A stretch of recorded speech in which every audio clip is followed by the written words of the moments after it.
Assalamualaikum warahmatullahi wabarakatuh. Alhamdulillahirabbil alamin wa bihi nasta'inu wa ala umuri dunya waddin. Assalatu wassalamu ala asyrafil anbiya'i wal mursalin wa ala alihi washabbihi ajmain amma ba'du. Yang saya hormati dosen micro teaching yaitu Bapak Afifi Hussein MA, yang saya banggakan juga teman-teman kelas A23. Pertama-tama marilah kita panjatkan puja dan puji syukur kehadirat Allah Subhanahu wa taala. Bikaulina alhamdulillahirabbil alamin. Pada kesempatan kali ini kita diberi kesehatan dan semoga kita yang sedang mengikuti ujian akhir semester bisa mendapatkan nilai yang baik. Amin amin ya rabbal alamin.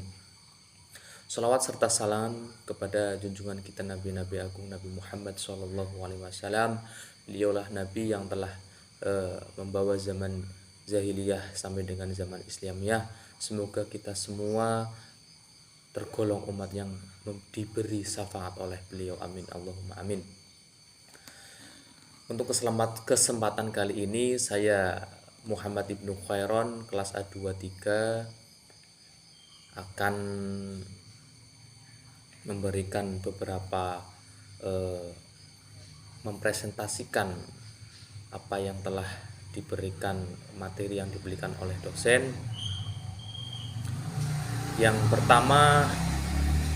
Materi yang pertama yaitu bagaimana menjadi seorang pendidik yang ideal ataupun menjadi seorang pendidik yang berkualitas. Untuk menjadi seorang pendidik yang berkualitas, yang paling utama adalah kita harus memiliki kemampuan berpikir ataupun memiliki kemampuan ilmu pengetahuan. Itu yang paling utama. Dan yang kedua, kita harus memberikan sebuah contoh-contoh yang baik terhadap siswa-siswinya, karena kita itu sebagai pendidik harus memberikan contoh-contoh dimanapun dan di tempat manapun kita berada. Kita harus memberikan contoh yang baik.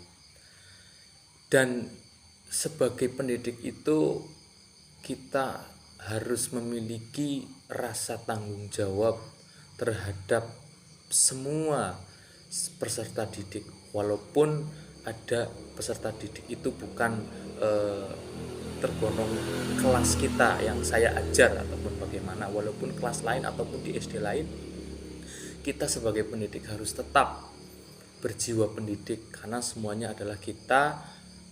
Guru harus memberikan yang terbaik dan bertanggung jawab kepada anak didik. Itu seperti itu menurut saya. Dan sebagai pendidik, masalah ilmu pengetahuan itu sangat diperlukan, karena dengan ilmu pengetahuan tersebut kita bisa memberikan semuanya kepada anak didik agar anak didik bisa memahami dan bisa menjalankan di kehidupan sehari-harinya dan menjadi anak yang soleha atau menjadi anak yang pintar. Itu. Yang kedua adalah bagaimana cara kita mengelola kelas, ya.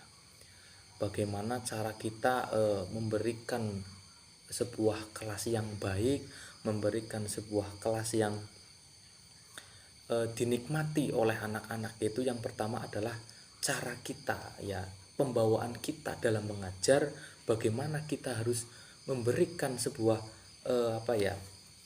energi positif bagi ketika kita masuk kelas, anak itu sudah terlihat senang, ya.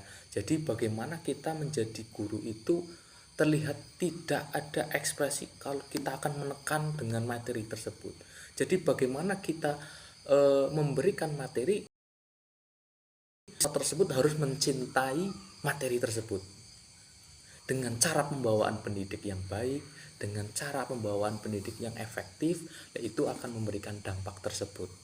Itu yang pertama. Yang kedua adalah bagaimana kita mengelola kelasnya, ya, agar kelasnya menjadi rapi, bersih. Itu harus ada konsep bagaimana kita harus bisa mengatur agar siswa, bukan cuma siswa, pendidik dan siswa juga merasakan kenyamanan di dalam ruangan tersebut. Yang ketiga yaitu bagaimana cara kita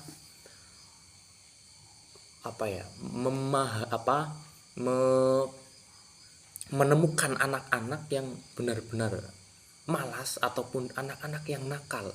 Bagaimana cara untuk menyelesaikan atau merubahnya. Untuk hal tersebut saya pernah pas tahun corona itu sangat pembelajaran buat saya, bahwasanya ketika pendidikan diterjang oleh corona, siswa kelas 6 itu bisa dikatakan mempunyai akhlak yang tidak baik. Dan saat itu saya juga bersikap keras secara bahasa untuk anak-anak tersebut tidak melakukan hal-hal tersebut.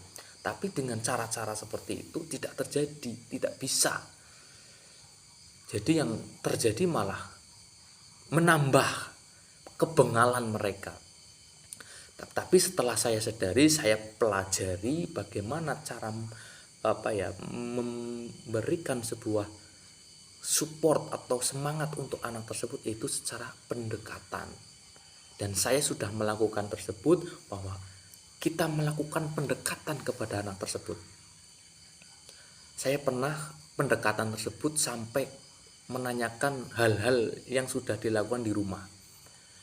Dan ketika saya sudah melakukan di rumah, bagaimana uang sakunya, bagaimana makannya dan minumnya, bagaimana keadaan orang tuanya, bagaimana ketika bangun paginya, bagaimana ketika belajar malamnya, kita pendekatan. Dan ketika itu juga, ketika dia tidak mendapatkan sangu ataupun uang saku, saya berani memberikannya, ini buat saku.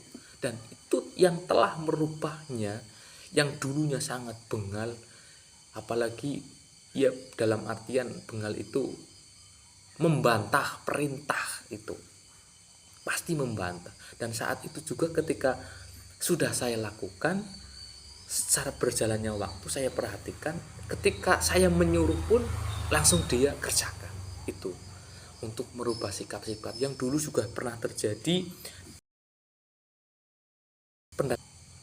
Saya anggap itu siswanya itu teman saya, seperti itu. Jadi kita secara teman, jadi kita bahasanya tetap harus dijaga, dan kita beranggapan seperti teman, lah itu akan menurun. Yuk kita kerja bakti bareng, kita bersih-bersih bareng, kita belajar bareng. Itu akan menjadikan si siswa itu merasa seperti teman, gak tertekan, seperti itu.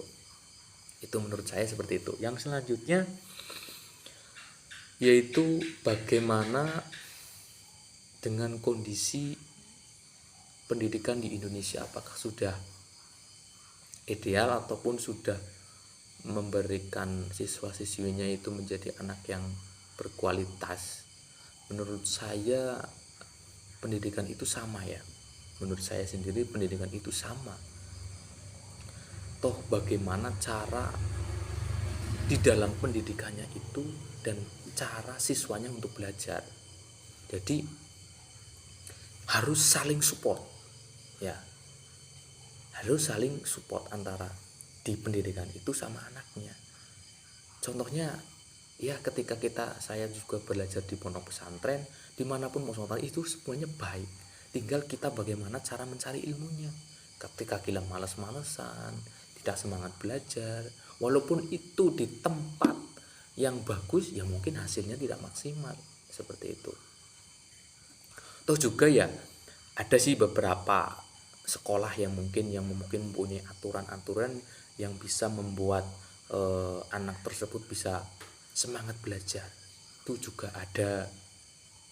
Nah, tapi menurut saya yang namanya pembelajaran itu ya tergantung ya pendidik sama orangnya, siswanya. Ketika pendidik benar-benar mengopeni siswanya juga semangat belajarnya, dimanapun tempat belajar pasti dia akan menjadi anak yang pintar. Itu seperti itu, dan bisa berprestasi. Kadang di sini kita di Indonesia itu banyak anak-anak yang pintar tapi kurang support dari segi biaya ekonomi. Itu seperti itu, dia pintar, dia semangat belajar, tapi dia kurang support, yang akhirnya ketika melalui jenjang selanjutnya dia terhalang.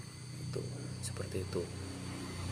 Contohnya ketika mungkin SD SMP di dekat bisa, tapi kalau sudah perkuliahan, sudah memenuhi jarak, nggak punya motor, nggak punya ekonomi yang untuk mencukupi, yaitu menjadi salah satu kendala. Jadi ya menurut saya sendiri ya, pendidikan di Indonesia itu ya tergantung sama situnya.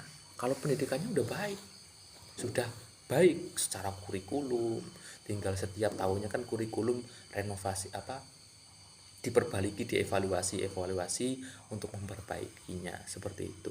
Jadi penting sekali di situ yang mengajar sama yang belajar itu harus sama-sama belajar bareng, harus sama-sama semangat, harus sama-sama mempunyai support terhadap pendidikannya seperti itu. Jadi pendidikan di Indonesia ya menurut saya ya sudah bagus, tinggal bagaimana cara kita belajarnya seperti itu. Sekarang banyak sekali anak-anak yang belajar tapi yaitu hanya sebatas memenuhi tanggung jawab seperti itu. Memenuhi tanggung jawab, saya udah sekolah ya udah, apa yang saya dapatkan dulu kan ya nggak tahu seperti itu. Jadi itu dari siswanya sudah seperti itu, ya nggak tahu. Sekarang kan juga ada kasus-kasus yang guru hanya mengajar seperti itu, hanya mengajar tidak ngajar, tidak masuk kelas, itu juga seperti itu. Aduh, salah satu kendala juga. Jadi secara konsep pendidikan Indonesia juga bagus, tapi ya aturan-aturan yang ada itu harus benar-benar diketati agar apa, si siswa sama pendidik itu sama-sama bahwa ingin menjunjung tinggi, mencerdaskan anak bangsa, dan anak-anak pun harus semangat untuk belajar itu.